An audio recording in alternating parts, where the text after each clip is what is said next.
to Everyday Cooking with Ann. We are making our brownie recipe number 2. We're going to be comparing the 2 recipes at the end of this video. So let's get started and talk about number 2 recipe, which has a lot of yummy dark chocolate and just wonderful recipe. Very much similar to the other one. This one has nuts in it as well. You'll see the differences as we go along just here in just a moment. Let me show you what we're putting into this recipe right now. Starting out our recipe with 8 ounces of chocolate, and each of these bars is a 4-ounce bar. This is our baker's chocolate. We're using half and half, and then we're going to use our Ghirardelli chocolate as well, and we're going to be melting that with 2 cubes of butter in the microwave. So I'm going to put this in the bowl right here. I'm just going to take it apart like this, break it up into little pieces so it'll melt evenly. And now we have the Ghirardelli chocolate as well. This is a very nice high quality chocolate. We're going to put this in our microwave for about 2 minutes for it to soften up the chocolate, the dark chocolate, and also the butter. And we'll be back in 2 minutes to see how it looks to get ready for the next phase of our brownie. Like the other brownie recipe, we've prepared a nice 9x13 deep cake pan with aluminum foil all pressed to the corners so that it will spread evenly when we put the batter in. I just have some cooking spray with canola oil in it, and I'm spraying my pan. Now, the difference between this recipe and the last one is that we've heated the oven to 375. I think it's quite a bit thicker batter that we're going to be using than last time, so that's one of the other differences. So we have the oven ready there. Now, come over here and we will show you the melted chocolate and butter. And quite frankly, I think putting it in the microwave worked great with the 2 cubes of butter. There was no way that the chocolate was going to burn in there. I put it in for exactly 1 minute, made a stir, put it in for another minute and made a stir, and it's turned out just perfect here to be cool off a little bit before we put it into our batter that we're going to make right now for the brownies. And we're going to be using our mixer today to do this second batch of brownies. We're going to be adding in 3 whole cups of sugar, white sugar, not the brown sugar, but the white sugar in this recipe. And we are also going to be adding in another 5 eggs like our other recipe. So we're going to do that right now. 1, 2, we don't have to add these one at a time. We can put them all in here. 3, 4, 5.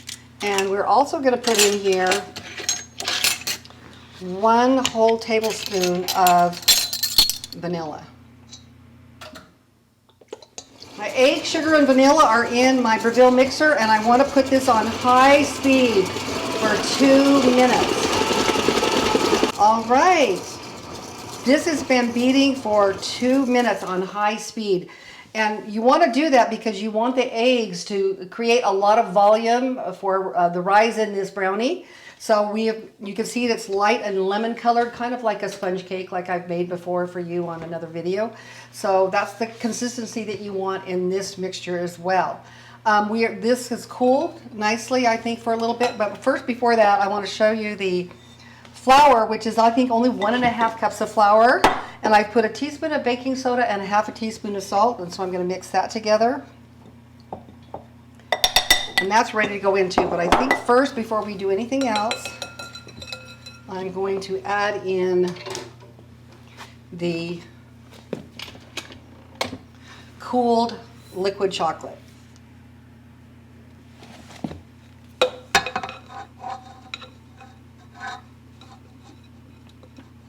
We've added the chocolate, and I'm just going to mix this in to the very fluffy egg mixture. So it's turning dark and chocolatey now.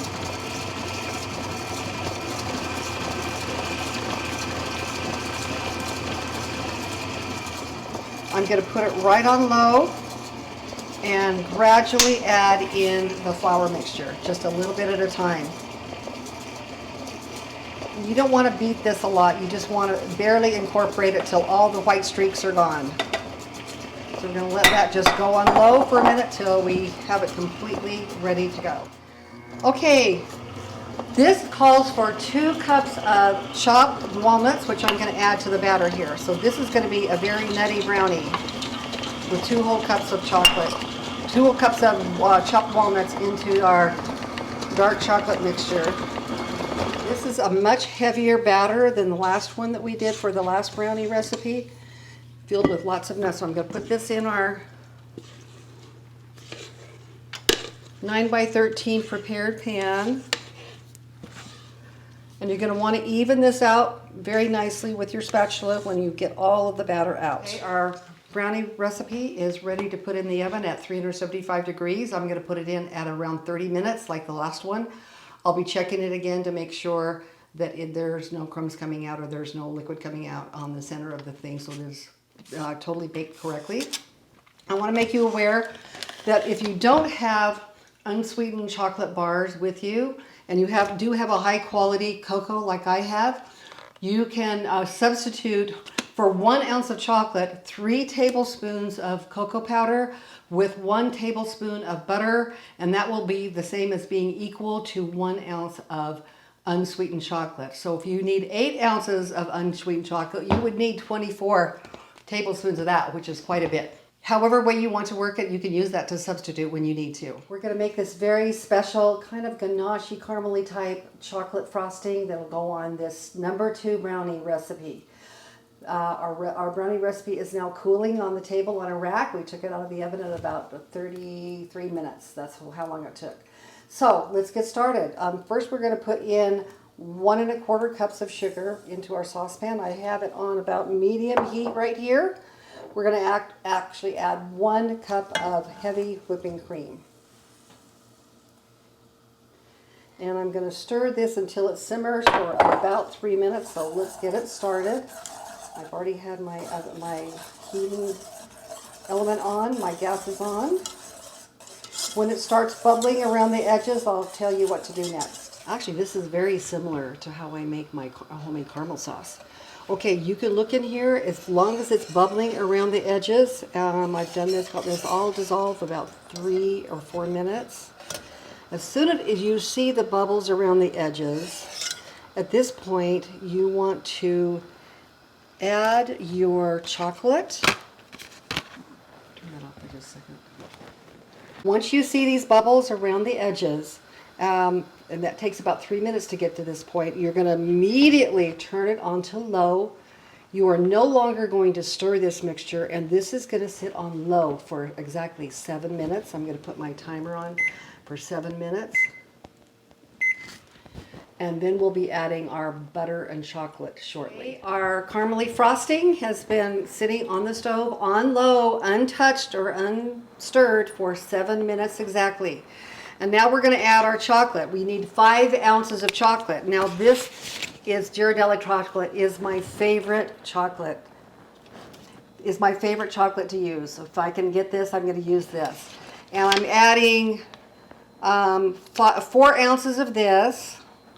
But the recipe calls for, I'm going to turn this off now because it will just, we don't want this cooking anymore. We're just using this now to melt the chocolate that we're putting in. Excuse me.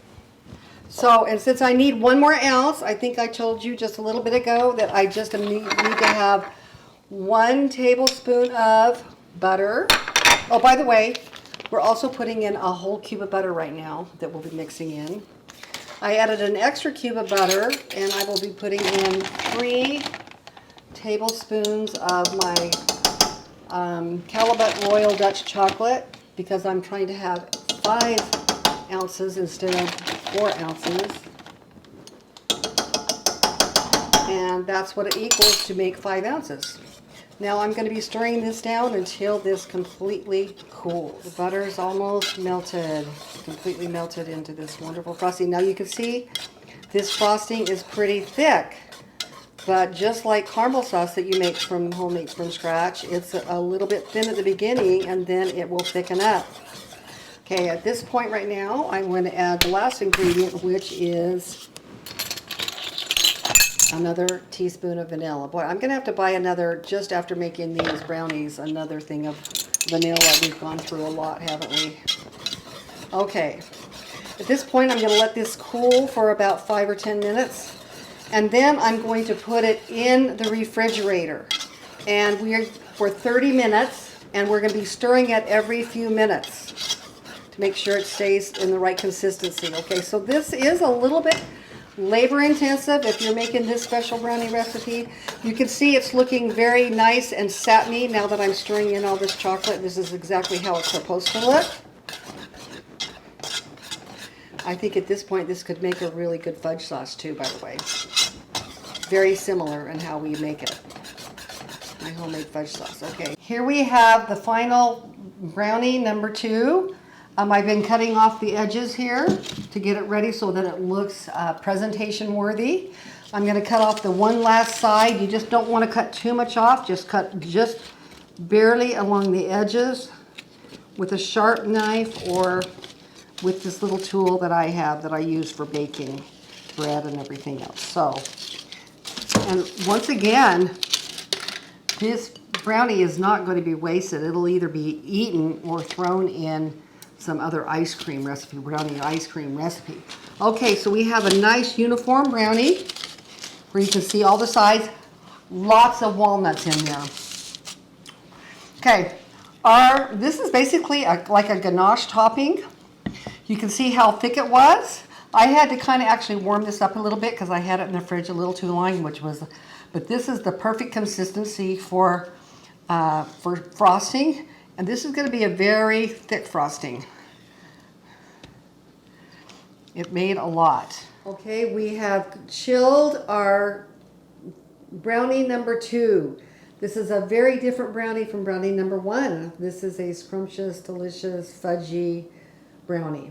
And it has a ganache type topping that we've already shown you how to make. And let's get up close. We've actually gone ahead and cut this into 24 pieces because it's a very tall, dense, chocolatey and nutty brownie. Let me show you a little bit about what it looks like when it comes out of the pan. As you can see, you've got this ganache, very thick topping with a very chewy and moist, dense, fudgy bottom filled with nuts.